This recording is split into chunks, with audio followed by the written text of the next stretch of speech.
Assalamualaikum warahmatullahi wabarakatuh.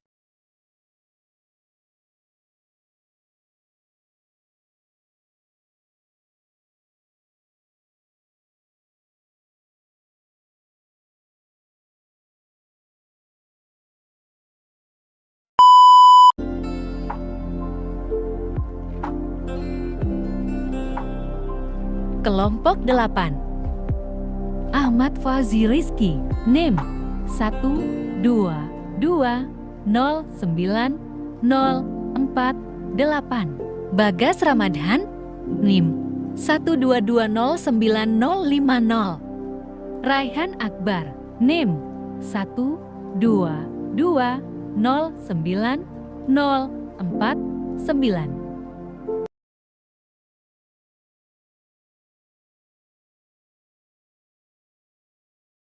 أعوذ بالله من الشيطان الرجيم بسم الله الرحمن الرحيم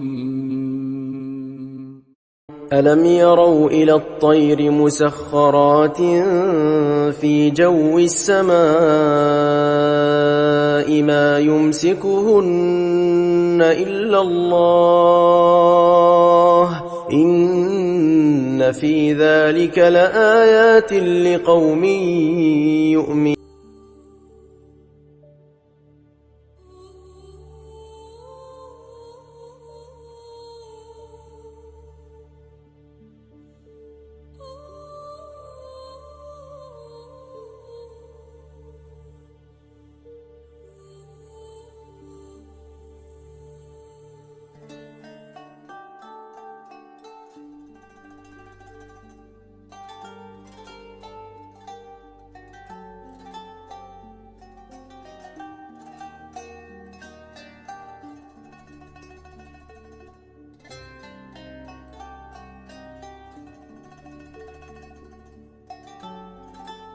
Sekelumit tafsir surah An-Nahl ayat 79.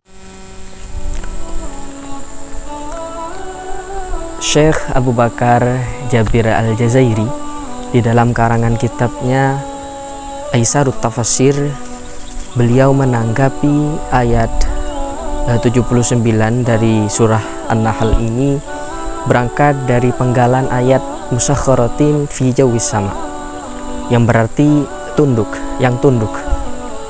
Maksudnya yaitu terbang di antara langit dan bumi, yaitu udara. Kemudian dan dari penggalan selanjutnya ma yumsikuhunna, yang artinya tidak ada yang menahannya.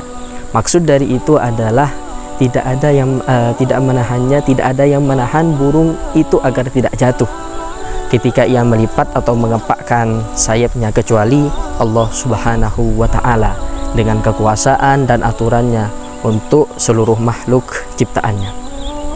Kemudian Quran surah An-Nahl ayat 79 ini menjelaskan bahwa Al-Quran telah menurunkan ayat yang membahas bukan hanya tentang ibadah, bukan hanya cuma sekedar perputaran muamalah dan lain sebagainya, akan tetapi membahas tentang ketauhidan, yang mana kemudian hari dikembangkan sebagai rujukan teknologi yang berupa transportasi udara.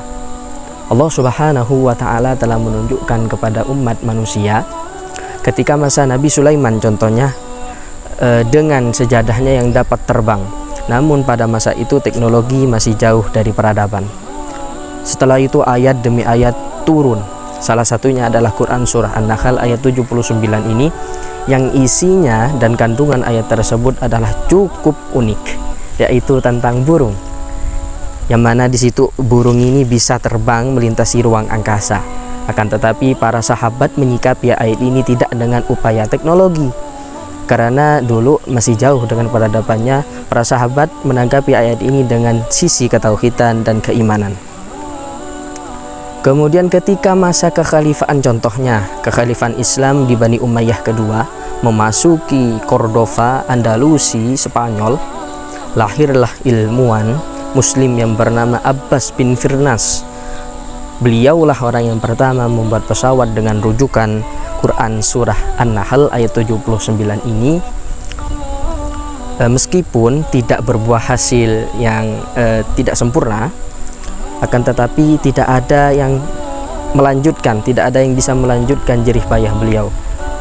Kemudian sampailah pada tahun 1912 Wuring bersaudara dari Amerika Serikat sukses membuat pesawat terbang dengan sempurna. Maka tendensinya sepatutnya kita umat Islam bangga mempunyai pedoman Al-Quran sebagai acuan berbagai sumber-sumber ilmu. Keterkaitan ayat tersebut dengan teknologi. Ada beberapa faktor yang menjadikan burung mampu terbang dengan mudah. Antara lain, tipikal bentuk tubuh burung yang ramping, sayap yang lebar, dan dilengkapi dengan bulu-bulu serta tulang-tulang berongga. Ditambah lagi dengan kantong-kantong udara yang disimpan dalam perut, menggantung pada paru-paru.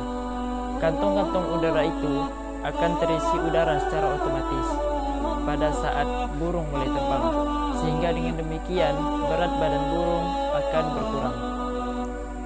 Karakteristik burung dan pola pergerakannya di udara memberikan berbagai macam inspirasi bagi manusia untuk mengembangkan sumber daya manusia, khususnya dalam bidang teknologi. Di antaranya adalah yang pertama, ada media yang cepat, efektif, dan berjangkauan luas. Saat Allah SWT ingin melindungi Ka'bah dari ancaman pasukan Abroha, Allah mengirim sekelompok burung yang sangat banyak untuk membombardir pasukan tersebut dengan beberapa batu yang dimasak dengan api. Burung dipilih sebagai pasukan Allah karena ia dapat terbang dengan leluas dan melakukan penyerangan secara efektif. Serangan udara yang dilancarkan kepada musuh yang berada di darat lebih efektif daripada serangan darat yang dilancarkan kepada musuh di udara. Secara logika, lebih mudah menjatuhkan benda ke bawah daripada melempar benda ke udara. Dan selanjutnya ada pengembangan ilmu penerbangan. Pesawat terbang merupakan salah satu transportasi udara cepat dan memiliki daya jangkauan yang sangat luas. Penemuan pesawat terbang ini pada awalnya terinspirasi oleh bentuk burung dan pergerakan burung saat terbang di udara. Burung dapat terbang karena memiliki bentuk yang aerodinamis, dan bentuk burung ini ditiru oleh pesawat terbang. Aerodinamika 654 adalah suatu ilmu yang mempelajari tentang bergeraknya suatu benda di udara. Bentuk burung yang relatif kecil dan lonjong bertujuan untuk mengurangi benturan antara burung dan udara. Dan selanjutnya yaitu ada pembuatan robot burung. Cina telah meluncurkan robot mata-mata yang mempunyai burung dengan kode Dove atau merpati. Program peluncuran robot ini dipimpin oleh seorang profesor di Northwestern Polytechnical University di Xi'an. Ia mengatakan bahwa mesin robot ini meniru sekitar 90% gerakan merpati asli. Robot-robot ini juga menghasilkan sangat sedikit suara, yang membuatnya sangat sulit dideteksi dari daratan dan sangat mirip dengan burung kesungguhan. Para ilmuwan kemudian melakukan percobaan dengan robot burung ini. Mereka menerbangkannya di wilayah Cina Utara. Saat robot burung itu terbang di atas kawanan domba,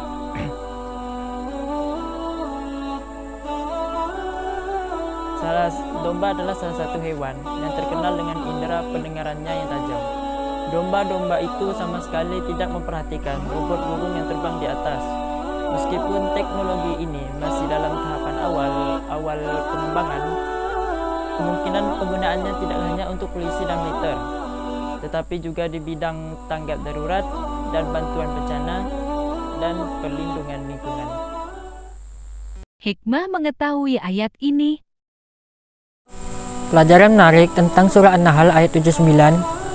Yang pertama adalah penggalan ayat surah An-Nahl ayat 79 tersebut memuat berbagai pelajaran menarik dari ayat ini.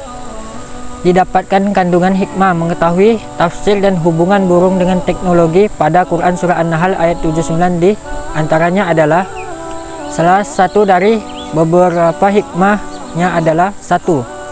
Mengetahui kekuasaan Allah Subhanahu wa Ta'ala. Dengan hal ini, manusia secara tidak langsung dituntut untuk mengetahui penciptanya dengan ayat tersebut. 2. Mengembangkan pengetahuan. Dengan hal ini, manusia dapat mengetahui keterkaitan teknologi dan Quran Surah An-Nahl ayat 79. 3. Makna iman. Dengan hal ini juga manusia dapat mengetahui iman dengan kuasa Allah Subhanahu wa Ta'ala. Itulah beberapa hikmah mengetahui tafsir dan hubungan burung dengan teknologi pada Quran Surah An-Nahl ayat 79.